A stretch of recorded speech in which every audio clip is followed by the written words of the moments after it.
Obviously, you gave it fight of the night, so you were impressed, but give us your thoughts on that main event. Yeah, incredible fight. I mean, both guys dug deep, absolute war. Islam is tough as hell and talented, and he ate some big body shots tonight, took that elbow to the forehead, and I thought that Poirier did an unbelievable job of stuffing takedowns and getting up when he was in nasty positions, staying out of that submission in the first round. Just, you couldn't ask more for a main event title fight. Yeah, you know, I think going into this fight, the talk was maybe, oh, we've seen Dustin in these type of fights before. Right. He's going to get taken down, choked out, or something like that. Well, the big question tonight was, what did he learn from the Khabib fight?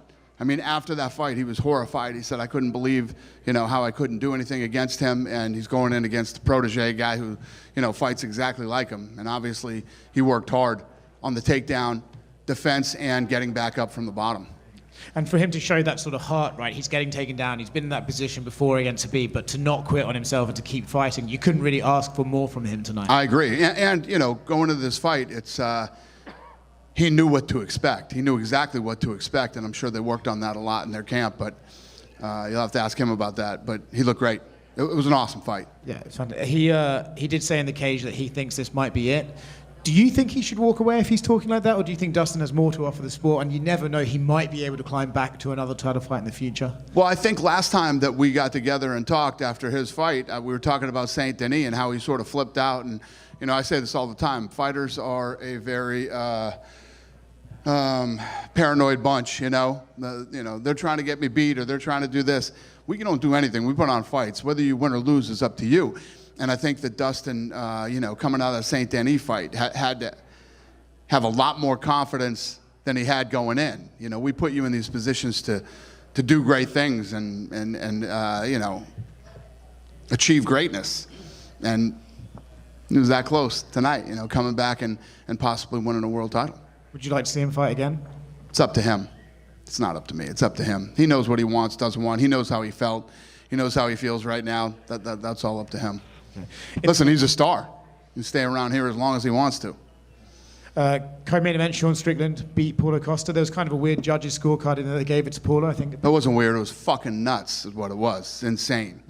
That guy should never ref a big fight again. They should kick him back down to the minor leagues and let him work on his judging. It's unbelievable. I mean, how anybody who isn't an absolute fucking lunatic could call that fight a split decision.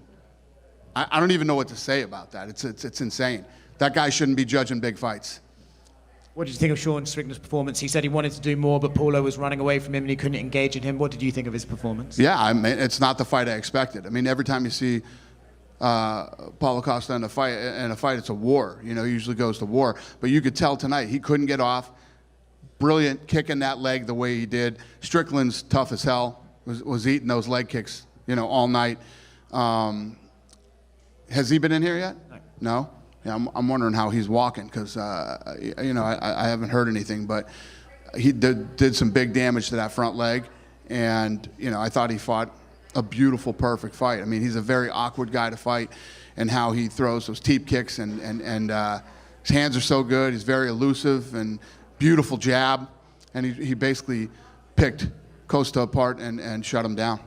Dan right here. Joe Rogan on the broadcast called Islam the perfect lightweight, and they're just the size, his style of fighting, just his fight IQ. I'm curious, like, where do you rank him in this pantheon of lightweights that we've seen over the years? Yeah, I think he's, you know, one of the greatest of all time. I think he's incredible. I don't think he's the pound-for-pound best fighter in the world. For anybody to call Islam the pound-for-pound best fighter in the world when John Jones is still fucking fighting is nuts and shouldn't be ranking in the pound-for-pound or doing any of the fucking rankings ever, if that's what you really think. John Jones has never lost a fight ever. He's fought all the baddest dudes in the world. And then when you think about what pound-for-pound rankings really mean, he moved it up to heavyweight and destroyed the best guy in the world. As long as John Jones is still fighting, active, and in the rankings, yeah, nobody's pound-for-pound best fighter in the world. Well, to kind of go off of that, Islam said he wanted that second belt. He wanted to go to welterweight. Is that something that, I know you have that welterweight title fight coming up. Is that something maybe you'll discuss with him, or do you want him to stick at lightweight? I don't know. I mean, he hasn't said anything like that to us, so we'll see. What did you make of the referee stoppage in the Kevin Holland, Michelle Olachechik? I think it was a good stoppage. When the guy's arm is going this way, but it's that way, yeah, you should probably stop the fight. I mean, and even Kevin Holland came over and said to me, I don't want to break the guy's arm, but Jesus Christ, he's tough. You know what I mean? And I respect that, the guys that don't tap. But if you don't tap and that's happening to your arm, I think that the ref needs to step in and stop the fight so you don't do permanent damage to the guy. He wasn't getting out of that, and it wasn't getting any better. And unrelated to this, you announced a bunch of fights for the Abu Dhabi card. I think the most notable one is the return of Nick Diaz. So I guess what went into that? And I guess a lot of people, surprised that Nick was coming back, surprised he was in Abu Dhabi, and surprised he settled on Vicente Luque. So what went into that booking? Yeah, he came to us and said that he wanted to fight. He was texting me and wanted to meet. And what the hell just were we? We were down St. Louis. He was going to be there, wanted to meet. Hunter got together with him, and they ended up getting a deal done. Kevin Holland said he was the original opponent, but he didn't want to wait until August. Is that true, or did he give a list of fighters? Yeah, I mean, we're always throwing people at Kevin Holland all the time. And, yeah, I don't know if that is true, but it probably is. If Kevin said it, then it's true. I've never heard Kevin make any shit up, so it must be true. Last one for me. After Tony Ferguson's last fight, you said you wanted him to retire. You have another fight with Makhachev. Is this going to be it for Tony Ferguson, win or lose? Yeah, I hope so. Yeah, I would like to see him retire. Yeah. Dan right here. Yep. Just to go back to Islam, he's now on a 14-fight winning streak, which is the third longest in history behind Anderson Silva and Usman. What would it take for him to surpass John Jones in your mind for that pound-for-pound number one? I mean, when you think about what pound for pound really means, right? He fought Volkanovski, who's a weight class lower than him. John Jones beat everybody at light heavyweight, then beat the best heavyweight in the division like it was nothing at a higher weight class. So, I mean, John Jones is absolutely positively the pound for pound best fighter in the world, probably the greatest fighter of all time in any sport. When you talk about who's the baddest dude in the world, you put two guys in a room and who walks out, John Jones walks out of the fucking room every time. No question about it. yeah. And in no way trying to diminish John's accomplishments, but he's fought once in the last however many years. Islam's fighting multiple times a year, defending. So at what point does activity outweigh John's? Beautiful. I like that you asked that question. Let's talk about activity. 3 years off. Nobody, not even Ali, nobody's ever come from 3 years off and looked the same. John Jones walked through the number one guy in the heavyweight division like it was nothing with 3 years off. Yeah. John Jones is the best ever. Ever. And when I say ever, I mean in any combat sport. He's the best ever. You throw John Jones in a room with anybody, John Jones walks out of the room. John's saying he's fighting Stipe November 9th in New York. Is that fine? I love it. Yeah. Nothing's official yet, though, obviously. Yeah, I'm in. Mike Tyson versus Jake Paul is delayed. I know you're close with Mike. I guess, are you happy that they're looking out for his health in that instance? And do you even think it should be rescheduled, period, given this ulcer flare-up? 100%. Yeah, obviously I know a lot about it, but I'm not going to talk about it publicly. Yeah, yeah. For the first time probably ever in my life, I have no comment on something. That's Mike's world, and he gets pissed at me every time I talk about that stuff. Good for him, and they'll figure it out. Hello, sir. Hi. Islam Makhachev recently said that he had remained only one opponent in lightweight. It's Arman Tsarukyan. So can you tell me, is there any single chance that you can organize this match, this fight in Russia? Nowhere. Makhachkala, Moscow, St. Petersburg. Who? Islam Makhachev, Arman Tsarukyan. In Russia? Yeah. I mean, that's the fight to make. I mean, that's the fight. That's the fight everybody wants to see. That's the fight that needs to happen. When we were talking earlier about him moving up, I mean, if I was him, I wouldn't even think about moving up till he had that fight. But I don't know about having that fight in Russia. I don't know where we would do it. Politically, are you guys even able to have a card in Russia with the... I have no idea. Yeah. I have no clue. A big fight coming up is the next pay-per-view. Conor McGregor's return, of course. Great promo tonight, but we've seen in the past few days there's been some footage coming out of him having some fun in the clubs and stuff. Does any of that concern you, 4 or 5 weeks out from the fight? Well, again, you and I, here we are. We were talking about John Jones. John Jones was doing a lot of that stuff too back in the day, and many other fighters throughout history. I don't know what's real on the internet and what's not real on the internet. I don't know timing-wise. And one of them, he's got a beard, and one of them, he doesn't have a beard. And I have no idea. I don't know if any of that's real or true or whatever. But you know, Conor's not a dumb guy, and you know, this is obviously a big fight for him. He's calling it the best comeback in the history of sports and all that stuff. So we'll see what happens. I'll actually be with him tomorrow, so I'm flying there right now. Yeah. So I'll see what's going on. Yeah, what do you think that scene's going to be like on Monday in Dublin? It's going to be awesome. It's going to be awesome. I'm excited to be going back to Ireland, and I love the people over there. There's always great energy. It's going to be fun. So check this out. So this fight right here was the fight that me and the Fertittas went to. That was here in Jersey, the first one. This one here was our first fight at the Taj. This was our second fight at the Taj, and this one here was the Meadowlands. So this is where we're looking at it, thinking about buying it. This is after we do the first two with Trump, and then we moved to the Meadowlands, which was obviously a much bigger arena. But this thing's huge. They have a huge one for me, and it's framed, and it's awesome. I love it. Good fight, good win. A little bit. Good fight. I don't know about good, but I won. Okay. Good fight, but Barely. Hey, calm the fuck down, Canadian, bro. Yeah, that judge is terrible, you guys. When you heard it was a split decision, were you a little bit concerned? You've been on some. Yeah, no, I've been fucked once or twice in my life, guys. Yeah, no, a little bit, but you know, you leave shit in the hands of the judges, bro, and like you can't complain. You know, I mean, I'll bitch on Instagram for a couple of days, but you know, once I go through my feelings and my ovaries stop hurting, I let it go. Dana was in here and he said he was surprised by how Paulo fought. He said he was going to try and turn it into a street fight, and then he didn't. Probably couldn't adjust to your style. Were you a bit surprised with how Paulo fought? Yeah, you know, you could never tell how good somebody is until they fight somebody good. And I think that, like, there's that moment where every time Costa's like, I'm going to fight this man, he gets stuck in the face. He's like, oh, I don't think I want to fight this man today. So I think a lot of it was just like, you know, you never know how good somebody is until they fight somebody good, and that's kind of what you see in there. I feel like over the past few fights, your style has become more and more effective, and you are actually getting better and better. Do you feel that way when you get in there? Yeah, you know, it was just kind of like, it was just awkward, man. It was like a weird fight. I mean, there was a moment where I even stopped, like, going in my fight stance. I just started walking forward, like, what the fuck are we doing here, dude? But that said, Trump is here, man. Come on now. We got a convicted felon. Let's put on a fucking show for this man. Technically, are you one as well? Are you a convicted felon? No, I pled to 2 misdemeanors, sir. Oh, okay. I could still own a gun and vote, and apparently run for president. Was it cool to perform in front of Trump? Oh, yeah, dude, Trump is a fucking man, you guys. I think we're all Trumpsters here besides the fucking Canadian. Yeah, no, he... no horse in the race. Yeah, no, for sure. As long as not fucking Trudeau. Yeah, no, man, dude, Trump is the fucking man. You guys ever meet Trump? You talk to him?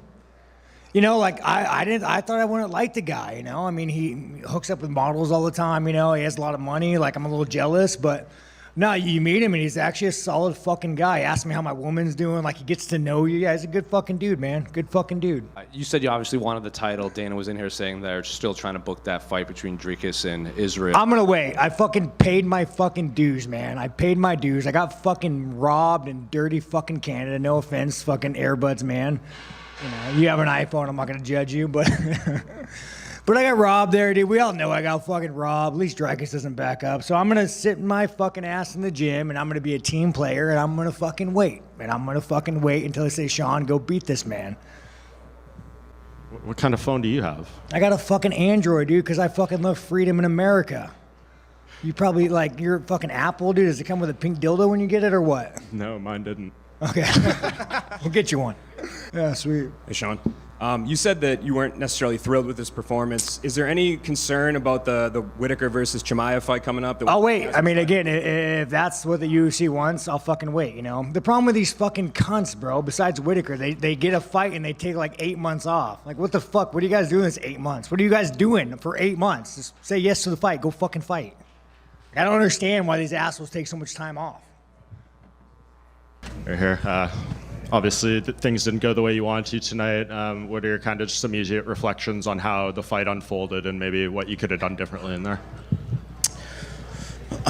Man, honestly, similar to Khabib, his movement is really strange. The timing of it is really strange to get his cadence. I wanted to open up more and throw more volume. but when he would commit to the pocket, he would exit weird. His dips with his head, I heard my corner telling me throw the knee the whole time, but I just felt like I might get taken down off of it. And his movement is just it's kind of awkward. It's a weird timing, so I couldn't get good combinations going. But everything else was what I expected. You alluded in the cage that something happened in the fight. You kind of stopped yourself short. Is there anything more you want to share as far as that? Did something happen when? When you were talking to Rogan, you kind of alluded to something maybe happened in the fight, but then you stopped yourself from sharing too much. Is there anything more you can share now? I might have messed my ACL up against the fence in the 3rd or 4th round. Before I hit him with the switch, I don't remember what round that was. My knee and my knee bone and my shin bone, I felt slide, and then it started burning. I was telling Mike that through the fence. He thought I was complaining about something else, but I'll get that checked out. It didn't bother me getting off the stool and stuff. It hurt. Yeah, and I believe going into the 5th round, 2 judges had it 2-2 and one had it 39-37. Were you aware that it was that kind of close going into the 5th? No, I thought I was down. I thought I needed to finish. But I knew it could be close. The judge has been in the locker room hearing some of the scorecards were pretty crazy tonight. Mm-hmm. But I thought I might be down just from his riding time. He landed a couple good shots. I landed some good shots. I knew I was bleeding really bad. I'm not sure if a punch shattered my nose or if it was a headbutt, because we did collide heads in the middle of the octagon that flashed me, so I didn't feel where the pain was. I didn't know if it was my forehead or what hit, but that could have, my nose is shattered for sure. And I've had a couple nose surgeries already, and I have some cadaver bone and stuff in there, so I just hope I don't have to go through that process again, man, but I feel like the bone is not where it should be. Yeah, and of course you were asked about the future in the cage and everything. You've had a little bit of time now to let things settle. Any different thoughts or anything you want to elaborate more on as far as the future? I just got to see. I was fighting to be the world champion. Like, what else am I fighting for? Just to fight for the thrill, because I am addicted to it, no doubt, but like, for the money, I'm good. Me and my family are good. I don't need the money. Money's great. But my health is first, and like, what am I fighting for? To be the champion again? Will I ever get that shot even if I go on a streak? I don't know. But there's such a tough mountain to climb that I've climbed so many times. I'm 35, and I see people and hear people say that's not old. But I have 50 fights. I've been fighting since I was 17 years old. I fought my first cage fight when I was 18. I have 10 fights that are on my record. I have, and I've been in a bunch of battles. At some time, this is going to catch up to me. Obviously, I just fought the pound-for-pound #1 guy, and every time I got off the stool, I felt like I was going to win this fight. I remember thinking, getting off the stool, I'm going to be the world champion tonight. I felt it. So I just got to see. I beat a young guy last time out. I just competed with the #1 pound-for-pound guy and felt good doing it until the end. So I just got to see. I can still compete, but I don't want the sport to retire me and squeeze me out. I don't want to be one of those guys hanging on. I just honor and respect this too much, and we'll see. I don't know, but this could be my last fight. If this was the last one and it was an amazing performance by yourself, would you be content with going out on this one? That's the problem. Tonight, if I would have won that belt, I would be content with everything I've done in the sport. It's just I didn't get the ultimate goal. The reason I started fighting was to be the world champion, undisputed, and I didn't get it. I don't know. I don't know. Just in the front, right here. You talk a lot about like mentally wanting to be back in these fights and everything like that, and the mental toll it takes. But like physically, are these wars starting to catch up to you on this, or do you feel as fresh as you did, say, like 5-6 years ago? I think age. I mean, like in training camp wise, I still feel the same I felt when I'm healthy and fighting out here, because my body's healed up. But training camps definitely, I can't do 2-3 a days hard. I have to do one live day, one technique day. One day just focus on techniques. One day I can go live. Like, I can't do live days where I'm doing 2 a days like I used to. I used to be able to do that no problem. Now I carry like the bumps and bruises from training camp a lot longer. Last one for me on that. We saw you and Khabib kind of hug it out too in both the octagon and back here. What words did he have to say for you? I think he said I'm a legend. I'm a great fighter. They have a lot of respect for me. And I have a lot of respect for those guys too. Khabib helped me out with my foundation when we had a big goal, our first huge goal, and we swapped shirts, and we ended up raising a lot of money to buy land and build water wells for the Pygmy people in Uganda. So that was like the first huge goal we ever accomplished. And without Khabib and Dana White matching what Khabib donated, that would have never happened. Dustin, right here. At the press conference today, the face-off, there was a bit of an exchange with you and Islam, and I know you apologized to him the next day. I guess what in a sport where getting inside your opponent's head at all costs is kind of part of the game, why did you feel the need to kind of break that and make sure you guys were cool going into the fight? No, we didn't have to be cool. I just wanted him to know man to man I would never speak about his family. I called him motherfucker at the press conference. Like didn't plan to call him that. It was just he was in my face saying he was gonna do what he did, and I just said it. And apparently in Dagestan they take the literal meaning of motherfucker. And I would never. That's not in my heart to speak about somebody's family. I don't know this guy's family. I wish him and his family the best. You know, I just wanted to tell him that, like, hey, it just got lost in translation. I would never speak about your family, but.